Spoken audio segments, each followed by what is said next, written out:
Last Valentine's Day felt different. I had just moved to a new city for a fresh start after my breakup. I wanted to work, maybe find inspiration in my cozy second-floor apartment. The neighborhood was lively, but I was alone, hoping the day would end quietly. I spent the afternoon designing, just me and my thoughts. Then, as night creeped in, the doorbell rang. I opened it to find a stunning bouquet of roses. They looked so fresh, so vibrant, but it felt wrong. There was no card, just flowers. I thought it was a prank from a friend, something silly. I chuckled and closed the door, but unease settled in my stomach. I tried to brush it off and began watching a movie. Still, I couldn't focus. I kept looking out the window, feeling the shadows shift. That's when I heard it. A soft melody from the neighbor's apartment. It was soothing, yet it made me feel odd. I glanced out the window again. Just shadows, I told myself. But then, a shiver ran down my spine. I wasn't alone in my apartment. I could feel it. I turned off the movie and tucked myself into bed, hoping sleep would wash the thoughts away. That night, I had restless sleep filled with dreams I couldn't quite remember. By morning, I felt relieved as light streamed through my curtains. I thought maybe last night was just my imagination running wild.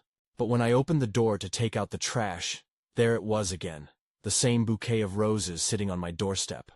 I was sure I had taken the first bunch inside. The same stunning blossoms were there, untouched.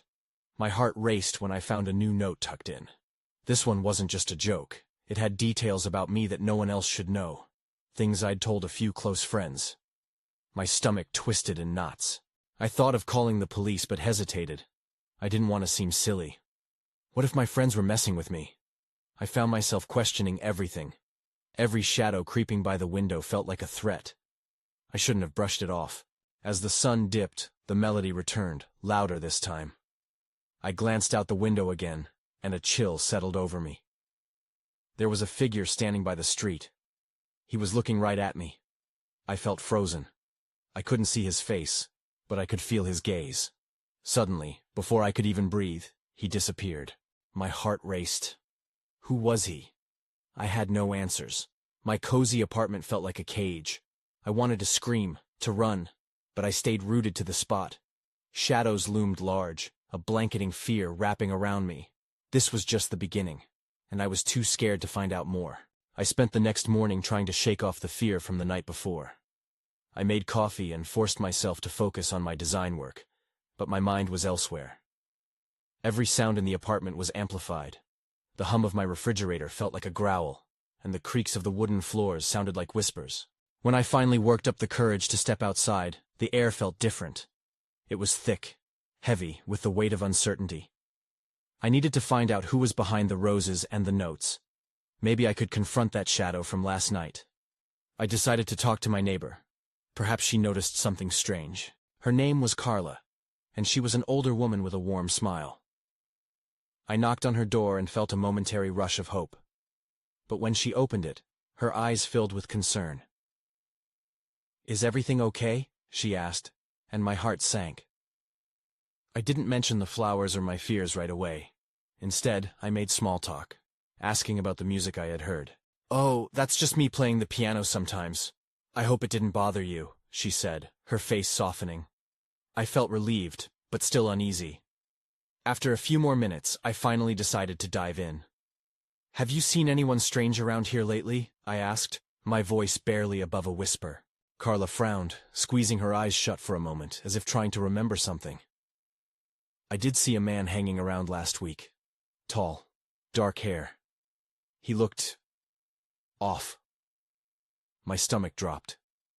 It was the same description I had conjured in my mind. I leaned closer, desperate for more. "What do you mean by off?" "Just a feeling. You know how sometimes you just sense something isn't right?" "He had this intensity about him," she explained, her expression growing serious. I wish I could help more. I thanked her and returned to my apartment, a swirl of emotions racing inside me. I couldn't linger on what Carla said. I needed to figure out who this man was. So, I checked my phone for local news, but nothing stood out. I paced around the living room, glancing at the roses again. They felt like a taunt now. That night I kept the lights on, needing the brightness to fight off the shadows creeping in. The piano melody wafted through the walls again, but this time I didn't find it soothing. It was like an echo of what I was afraid to face. After a while, I decided to peek outside. As I approached the window, I noticed something on the ground below. A piece of paper. My heart thundered when I realized it was crumpled and stained with something dark. I opened the window and reached down to grab it. My hands trembled as I unfolded it. The words were shaky, but the message was clear. I'm watching you. Before I could process the chilling reality of it, I heard it, a knock at my door. My breath caught in my throat. Someone was really here. I turned slowly, feeling the icy grip of dread creep along my spine. Who could it possibly be? Then the door rattled again, louder this time. I didn't want to move, but I knew I had to find out what was happening. Holding onto the wall for support, I took a cautious step toward the door, preparing for whatever came next. I reached the door, my heart racing. The knocking came again, this time a single firm rap that startled me. I hesitated, my hand hovering over the doorknob. Who could it be? I didn't remember expecting anyone. My mind raced through possibilities. Had someone followed me? The man Carla described? "Who is it?" I called out, trying to sound braver than I felt. Silence hung in the air. Just when I thought the coast was clear, a voice broke through. It was low and calm. "Open up. I just want to talk." I froze. There was something familiar about the voice. I couldn't place it, but an uncomfortable recognition made my skin crawl. I'm not interested," I stuttered, trying to sound resolute. "Please. I just need a moment," he insisted. "You need to hear me out. I know what you found." I recoiled. How did he know? My thoughts scrambled. Did he see me pick up the note? Did he somehow know about the flowers? I backed away from the door, feeling lightheaded as panic clutched me. The knocking returned, more insistent now. "You don't have to be afraid. I won't hurt you. I promise." There was a strange sincerity in his tone, but it was so laced with urgency, it made me even more apprehensive. I edged toward the window, wanting to see but wary of what I'd find outside. Peering through the curtains, I caught a glimpse of a figure. A tall man with dark hair standing outside my door, shifting his weight from one foot to the other. It was him. The shadow from my mind, the man Carla had warned me about. My breath quickened again. "Please," he continued, softer this time. "I need you to understand. You don't know who's really watching you." I felt like I was going to suffocate. My instincts screamed at me to run, yet my feet were glued to the floor. I needed more information. What did he mean by that? "Who are you?" I managed to ask, my voice trembling. "I can't tell you right now. It's complicated. Just open the door and I'll explain everything," he urged. Suddenly, I noticed a glimmer of movement from the corner of my eye. A shadow darted behind a tree near my window. My breath hitched as I looked closer. Someone else was out there. I didn't know who it was, but they were watching. A wave of terror surged through me. I turned away from the window and back to the door, backing up further. My only thought was to escape. Before I could think twice, I bolted for my phone, scrambling for a signal to call for help. As I grabbed it, the lights flickered, and my heart dropped. All at once, the room was plunged into darkness. I cursed under my breath, no longer able to see the man outside or the figure in the shadows.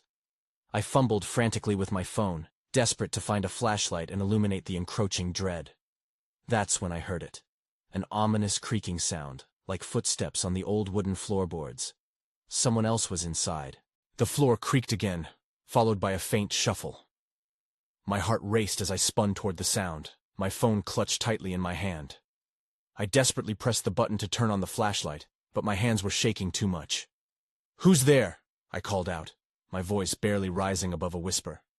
The silence that followed chilled me to my core. I took a cautious step back, searching the dark space for something, anything, that could give me a clue. Shadows loomed ominously, casting strange shapes on the walls. I forced myself to breathe, focusing on the beam of light that finally flickered to life. Then, suddenly, I saw it. The outline of a figure at the far end of the living room, partially hidden behind a wall.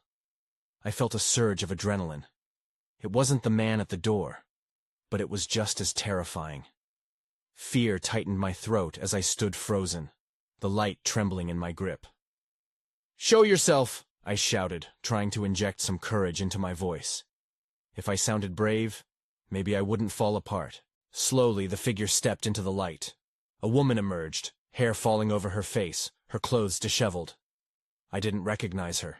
My mind raced through the possibilities. Was she the one watching me from outside? "Please, don't be afraid," she said, her voice just as shaky as mine. "I'm here to help." Help? Who was she? I took another step back, instincts screaming at me to run. "Get away from me," I demanded, trying to sound assertive. "I know what's happening," she insisted, her eyes wide and frantic. "You have to listen to me. They're coming, and you need to protect yourself." Who's coming?" I demanded, still backing away. The humorless laugh that came from her chilled me. "You don't really understand, do you? They don't care about you. They just want the truth." The adrenaline surged, and I could feel myself teetering on the edge of panic. Just as I opened my mouth to respond, a loud pounding reverberated through the house. 3 hard knocks. My heart sank. I turned toward the front door, and the realization hit me. The man outside wasn't just trying to talk, he was involved in something much darker. "Stay away from the door," I yelled at the woman. She glanced behind me, eyes wide with terror. Then, the lights flickered back on, bathing the room in an eerie glow. But the calming light did nothing to ease my nerves. I quickly scanned the room for an escape route, but all I could think about was the threat on the other side of the door. "Trust me," she pleaded, her tone now urgent. "You have to get out of here. It's not safe." My mind raced as the man continued to pound on the door. I felt trapped. With every second, the danger seemed to close in around me. That's when I saw it, an open window. As I darted toward it, in one swift motion, I glanced back at her, ready to ask if she'd follow. But she was gone. "No!" I gasped, staring into the empty room, panic swelling. There was no time to think. I had to escape while I still could. I took one last look at the door, where the knocks had suddenly stopped. Then, without hesitation, I leaped toward the window. The window's frame was old, and peeling paint scratched my arms as I forced it open. I took a deep breath, heart racing, and climbed through. The cold air hit my face, and I landed awkwardly outside, but I didn't care. I had to get away. I stumbled into the yard, scanning the dark street for any sign of movement. Everything felt wrong. I should have felt relief, but instead, panic gnawed at me. Why hadn't the woman followed? Where had she gone? I turned back toward the house. The front door remained ominously shut, but my instincts screamed at me to run. Just as I took a step toward the street, I caught movement out of the corner of my eye. My heart lurched as I faced the house again. The silhouette of the woman reappeared in the window I had just escaped through. She looked frantic, her mouth moving, but no sound reached me. I dashed around the side of the house, ignoring the risk of being seen. I had no idea who she was or why I should trust her, but leaving her behind filled me with dread. Did she know something I didn't? Could she really help me, or was she just another part of this nightmare? I glanced back one more time. The woman was gone again, vanished like a mirage. I felt an odd weight settle on my chest. Then, out of nowhere, a voice behind me made me jump. "Hey!" I spun around to find a man standing a few feet away, his expression unreadable. His face was illuminated by the stark light of a street lamp. It was the man from the door. My blood ran cold. "What are you doing here?" he asked in a calm, almost too casual tone. But there was an edge to his voice. I took a step back, heart hammering. I was just leaving." "Leaving?" He took a step forward, closing the distance. "You don't want to do that. We have things to discuss." Alarm bells rang in my head. My escape had led me right into the clutches of danger. "Stay away from me," I shouted, instinctively clenching my fists. I had no idea what this man wanted, but I could sense it was never good news. He chuckled, but it wasn't friendly. "You're in over your head. The truth is bad for you, and I'm here to help you avoid it." I felt the ground shift beneath me. He knew something. Something about me. About the woman. But before I could think of a response, I heard the unmistakable sound of a vehicle approaching. My pulse quickened. The man glanced back toward the street, a frown on his face. "Looks like your friend's back," he muttered. Then everything seemed to happen at once. I heard tires screeching and the headlights of a car burst into view, illuminating us both. My heart raced, and I turned to run in the opposite direction, desperately hoping for a way out. As I sprinted away from the light, I could feel the weight of their eyes on me. Him and whatever was about to emerge from the car. My mind screamed at me to keep moving, but I couldn't shake the feeling this wasn't over. Whatever I'd stumbled into was just beginning to unravel. I ran, pumping my legs as fast as I could, nearly tripping over the uneven ground. The sound of the engine growing louder behind me pushed me onward. My mind raced, each thought colliding with the next. Who was that man? What did he know about me? And what was in the car that was now barreling down the street? I darted around the corner of the house and plunged into the dark alley that ran behind it. It was a tight space, flanked by wooden fences that felt like a cave. I pressed my back against the cool wood and tried to catch my breath, heart pounding in my ears. The dim light from the street lamp barely touched this part of the alley, but I could still make out the shadows moving at the entrance. I peeked around the corner, anxiety creeping in. The man was still there, standing casually, arms crossed, as if he was waiting for me. The car had stopped, and two figures emerged from it, their faces obscured by the night. I swallowed hard. There was no way I could stay hidden in this alley for long. I needed to keep moving. My instincts kicked in again, propelling me forward. I made a split-second decision to break through a gap in the fence at the end of the alley. The wood scraped against my skin as I squeezed through, but I didn't stop. On the other side, my eyes widened. I was in a vacant lot, overgrown grass and weeds swaying in the wind. This was an escape, not safe, but it was better than facing them. I ran toward the far side of the lot, hoping it would lead me to a nearby street. Then I heard it, the sound of rushing footsteps behind me. Had they split up to chase me? Panic surged through me, and I turned to see the figures emerging from the alley. They were quick, gaining on me. One of them shouted something, a name I didn't catch. My pulse raced faster. In a desperate bid, I veered left toward an old, crumbling warehouse at the edge of the lot. I could hide there, at least until I figured out my next move. I reached the entrance, pushing the creaky door open. It groaned in protest as I slipped inside, heart racing. Inside the warehouse, it was dark and filled with shadows. A few scattered beams of moonlight trickled through broken windows. I pressed myself against the wall, listening intently. The footsteps slowed outside. The voices were muffled but urgent, making my stomach twist. Whatever they wanted from me, I was determined not to let them find me. That's when I saw it lying on the floor. A small, black bag. It seemed out of place, as if it had been left behind in a hurry. My heart raced with hesitation. Should I look inside? It could be nothing or something that could save me. Before I had a chance to decide, the door slammed open and light flooded in. The man stood at the entrance, silhouetted by the moonlight, scanning the room. I felt my breath catch in my throat. He had found me. My heart raced as I stood frozen in the shadows, a million thoughts racing through my mind. The man stepped inside, the light framing him eerily. His eyes scanned the room, and I felt like a mouse being hunted by a cat. I was trapped. I tried to make myself as small as possible, pressing my back against the wall. Every instinct screamed at me to run. But which way? He was blocking the only exit. I forced myself to stay quiet, praying he wouldn't notice me. The air felt heavy, thick with dread. Then I heard something extraordinary. The soft clink of metal. It came from the black bag I'd seen lying on the floor. For a moment, I was torn between curiosity and fear. What if it held something that could help me escape? But then again, what if it held something worse? Suddenly, the door swung wider, and another figure stepped in. This one was taller, and he had a sense of urgency about him that sent chills crawling down my spine. "He isn't here," he said, frustration ringing in his voice. We need to find him before it's too late. The first man cursed under his breath. He can't just disappear. Keep looking. They began to spread out, combing through the warehouse, and for the first time, I dared to breathe, albeit shallowly. I turned my gaze to the black bag once more.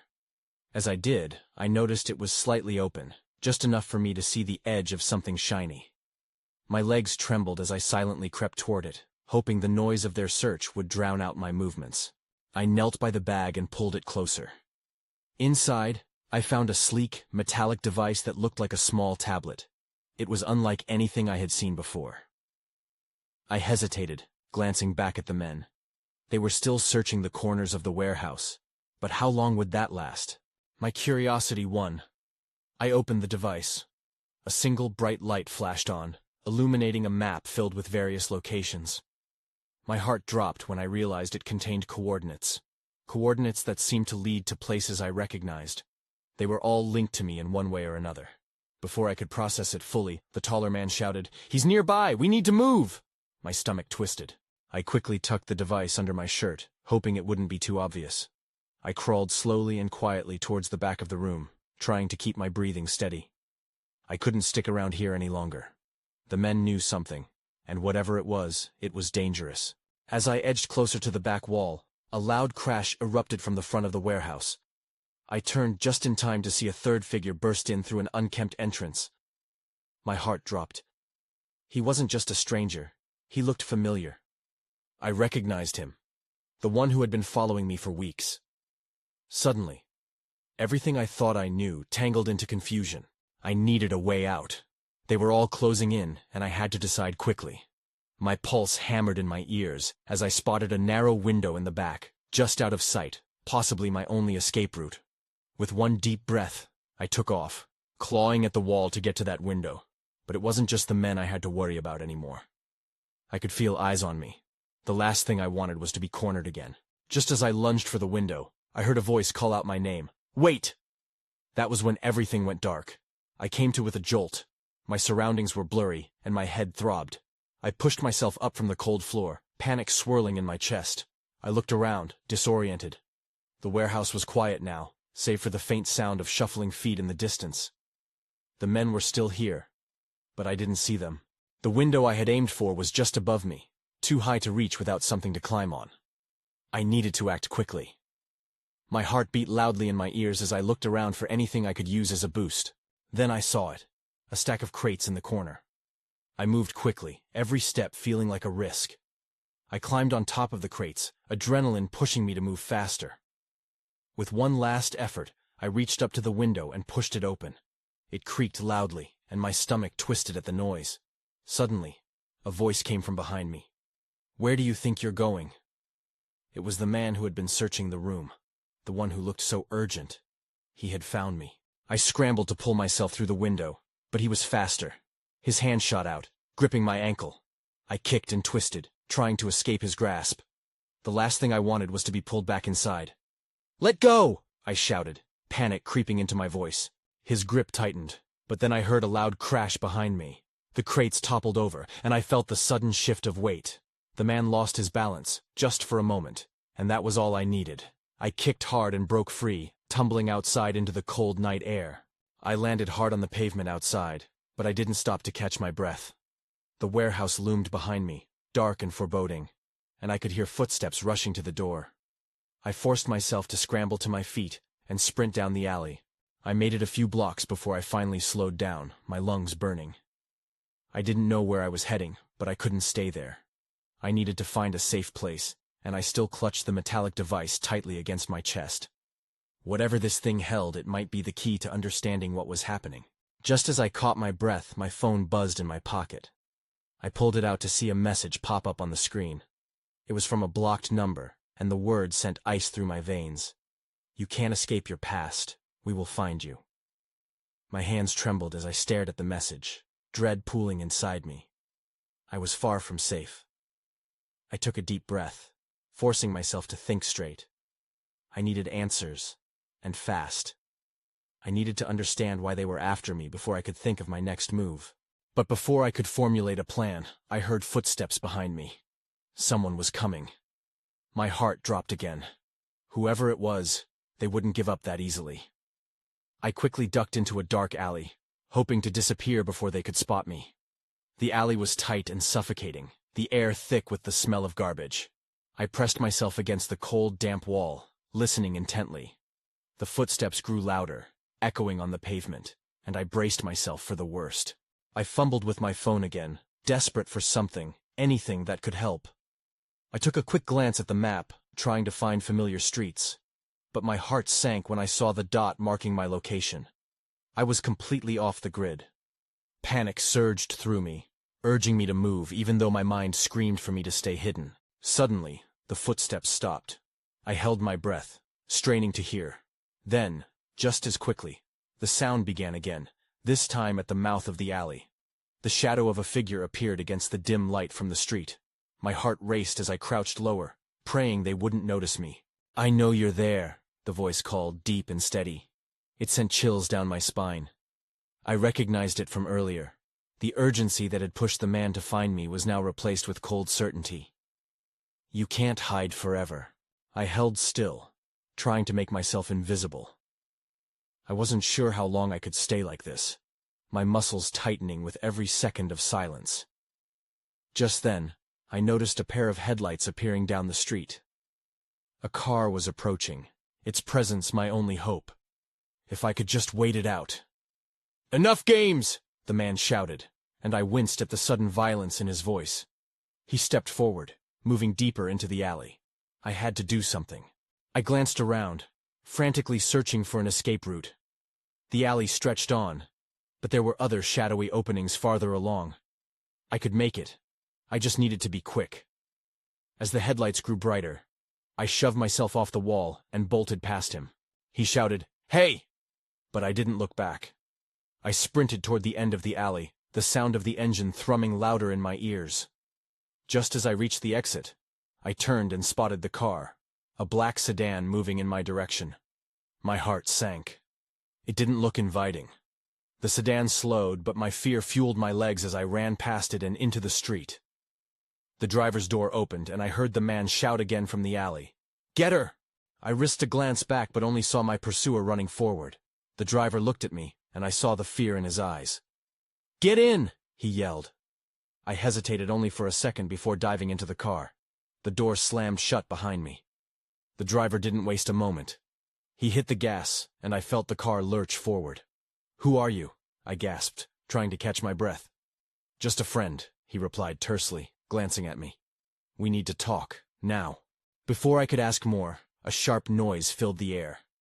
Gunshots rang out, echoing off the nearby buildings. My heart raced as the realization hit me. This wasn't over. Not by a long shot. The car swerved as the driver hit the pedal, and my heart raced, thrumming in time with the roar of the engine. "What the hell was that?" I screamed, bracing myself against the seat as we zipped down the deserted streets. "I don't know," he shouted back, eyes glued to the rearview mirror. "Just hold on!"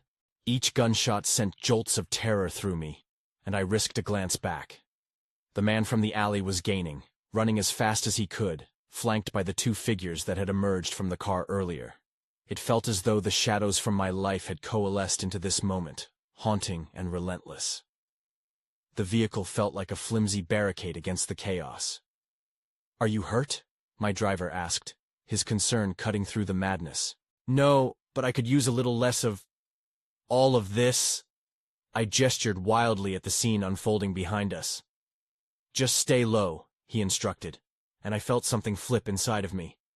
I had to trust him. There was no other choice.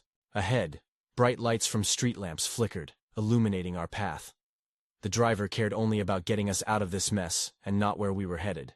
I fumbled to pull out that metallic device, still tucked away beneath my shirt, feeling its hard surface. "They're after this," I whispered, gripping it tightly. He shot me a glance, the weight of recognition flickering in his eyes. "What did you see?" I don't know. Just a map with coordinates," I said, panic creeping back in. "They said they were coming for me, for the truth." "Seekers," he murmured, almost to himself. "They can't have it." I swallowed, confusion drowning my senses. "Who are you?" "A friend," he repeated. but the urgency in his voice hinted at familiarity, as if our connection ran deeper than either of us understood. Suddenly, ahead of us, the street was blocked off. A police car sat with its lights flashing, the officers gesturing for us to stop. "What do we do?" I whispered, terror spreading through me. He hesitated. "We don't have time for them. Hold on!" He jerked the wheel hard left, tires screeching as we careened down a narrow alley. I felt the jolt of the car as it rattled into the tight space, the sound of sirens fading behind us. "If we can just get out of the city—" "Are you insane?" I spat. "They're looking for me. What if you're leading me into a trap?" "Trust me," he snapped, sharpness punctuating the fear. His eyes momentarily flickered with intensity, and for a brief, vivid moment, I believed him. But that belief held no real comfort as the car jolted, and he struggled to keep it steady. Ahead, another figure appeared, stepping directly into our path. My breath hitched in horror. It was her, the woman from the warehouse. Her disheveled hair and wide eyes reflected the fear that gripped all of us. "Stop!" she shouted, waving her arms frantically. My heart plummeted. "What is she doing here?" "Get ready to jump!" he shouted, and I barely had time to comprehend when he swerved. I flung open my door, just as the car hit the edge of the alley and came to an abrupt halt. I dove onto the pavement, barely avoiding being sideswiped by the door. The driver yelled something. Was it an order? But all I heard was the pounding of blood in my ears. "Come on!" the woman shouted, grabbing my hand. I looked up to see the man lurching out of the car, 2 strides behind us. My breath quickened. "Who is he?" I gasped, panic rushing through me. "He didn't tell you?" she said urgently, pulling me toward a side street. "He's not your friend. He's one of them." I stumbled, confused and terrified. I could still hear the car engine sputtering, the shadowy threat looming close. I wasn't sure whom to trust as we dashed into the darkness of the alley, but I felt drawn to her urgency. "What do you mean?" I shouted, still tugged along by her grip. "What is going on?" But just then, a flash of light illuminated the alleyway. I spun around, catching sight of the man from the car, his expression morphing into something deadly serious. "You don't know what you're getting into," he shouted as he grabbed the device from my hand. "No!" I yelled as he wrested it out of my grip. A swell of panic gripped me again, and I lunged to retrieve it, but he was too quick. "You don't understand." "I understand enough," he retorted as he waved it, staring intently. This was never a game. A heavy sense of dread settled like stones in my stomach. The shadows felt alive around me, the night amplifying my confusion. The memory of the flowers flashed in my mind, and suddenly everything started spilling out. The woman reappeared beside me. "What does it mean?" she asked urgently, eyes flickering between us. "It means they're—" he began. But before he could finish, gunshots rang out once more. Instinct kicked in, and I spun in alarm, my heart hammering in my chest. The woman pulled me aside just as shadows emerged again at the mouth of the alley. They were closing in fast. "Run!" I shouted, adrenaline propelling me forward, dragging the woman along with me. The man hesitated, glancing at the device he'd taken, as if weighing his choices.